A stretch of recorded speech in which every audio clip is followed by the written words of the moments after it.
Dans le cadre de la semaine du goût et de la période de préparation d'Halloween, vous pourrez venir visiter la médiathèque de Sainte-Mère-Église.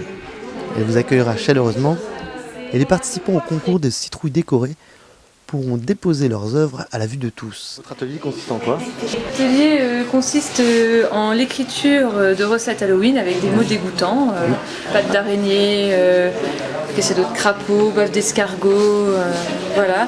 Donc les enfants prennent 10 étiquettes avec la louche, voilà. Dans la marmite? Voilà, dans la marmite. Et ensuite ils collent 10 mots. À partir de ces 10 étiquettes, donc, ils vont écrire une recette Halloween.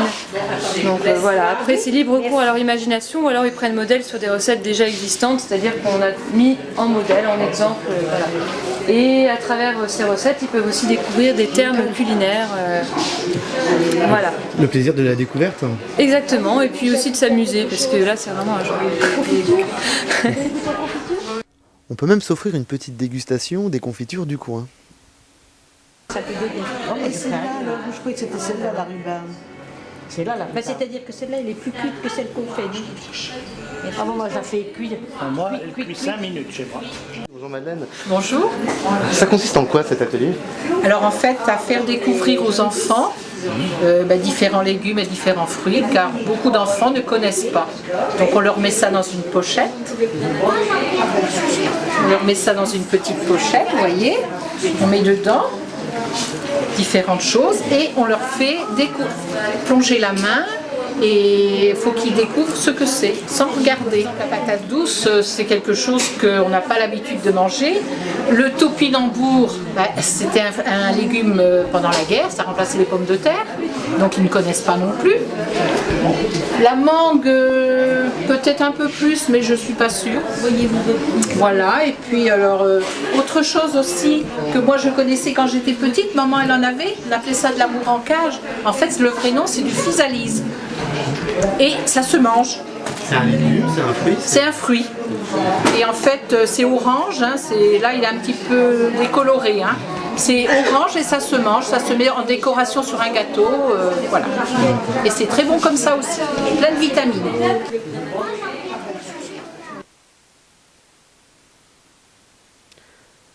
Les enfants apprécient énormément l'atelier.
Donc,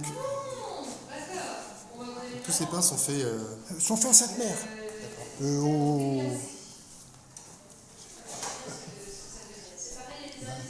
Le haut fournil de Sainte-Mère. Hein, c'est le fournil de Sainte-Mère qui nous a fourni tout ça. Hein.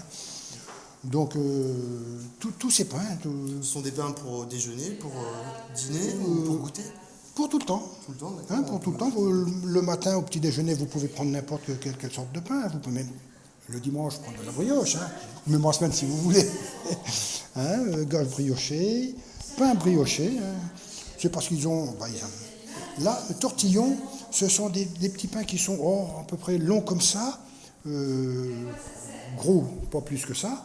Et ils mettent du sésame ou du pavot, n'importe, différentes sortes. Et la mie est différente Oui, puisque on ajoute quelque chose. Là-bas, c'est toujours la farine, bien sûr, hein, mais on ajoute quelque chose. Là, il y a des céréales, voilà, des petites graines par-dessus. Hein. Et puis alors c'est la même maison, allez-y. Hein, c'est la même maison, mais comment, là c'est la biscuiterie. Ça fait quoi en biscuit? Coin biscuiterie. Hein. Vous conseillez lequel? Le Sainte-Mère-Église, le ah chocolat, ben, ils sont tous, le Normand Nature, le cookie avec la noisette et caramel? Tout ça c'est fait à la biscuiterie ici. D'accord. Hein. Puisque c'est la biscuiterie est gérée et créée par le boulanger et le patron de Super U. C'était ces locaux qui sont utilisés. Voilà.